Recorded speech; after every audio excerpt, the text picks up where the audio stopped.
Hello friends, welcome to சமையல் புதிதும்.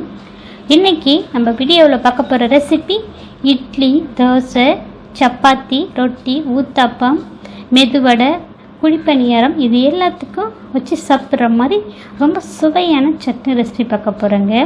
இந்த முறையில் நீங்கள் சட்னி செஞ்சு கொடுத்தீங்கன்னா 2-3 இட்லி சாப்பிட்றவங்க கூட இன்னும் 2 இட்லி கேட்டு வாங்கி சாப்பிடுவாங்க. இந்த சட்னிக்காகவே அவ்வளோ ருசியாக இருக்குங்க.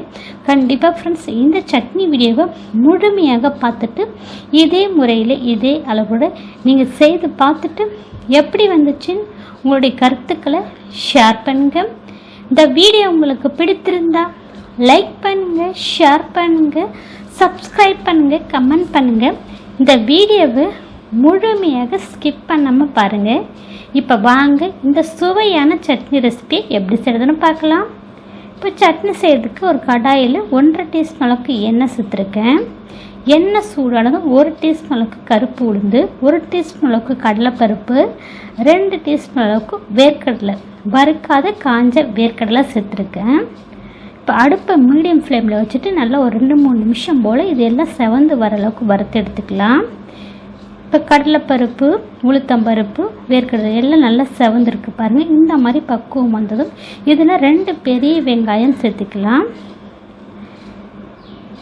காரத்துக்கு 4 வரமிளகாய் சேர்த்துக்கலாம்.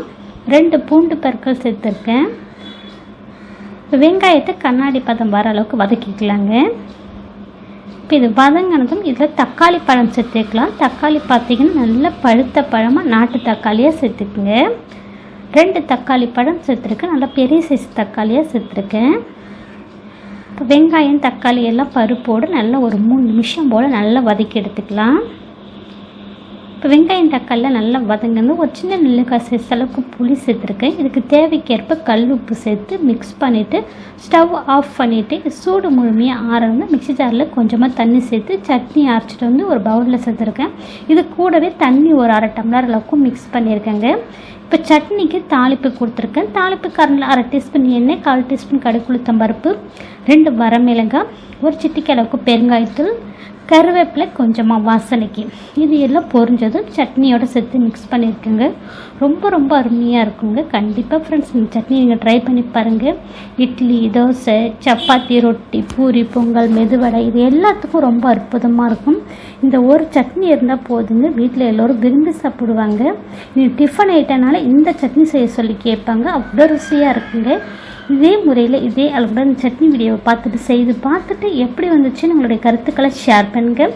இந்த வீடியோ உங்களுக்கு பிடித்திருந்தால் லைக் பண்ணுங்கள், ஷேர் பண்ணுங்கள். நம்ம சேனலுக்கு மறக்காமல் சப்ஸ்கிரைப் பண்ணுங்கள். கூடவே பெல் ஐக்கானை கிளிக் பண்ணி வச்சுக்கோங்க. அதில் ஆல்ன்ற ஆப்ஷன் வரும், அதையும் கிளிக் பண்ணி வச்சுக்கோங்க. அப்போ தான் அடுத்தடுத்து போடக்கூடிய புத்தம்புது வீடியோக்கள் உங்களுக்கு உடனுக்குடன் அப்டேட் ஆகும். இந்த வீடியோவை முழுமையாக ஸ்கிப் பண்ணாமல் பார்த்ததுக்கு நன்றி. வணக்கம்.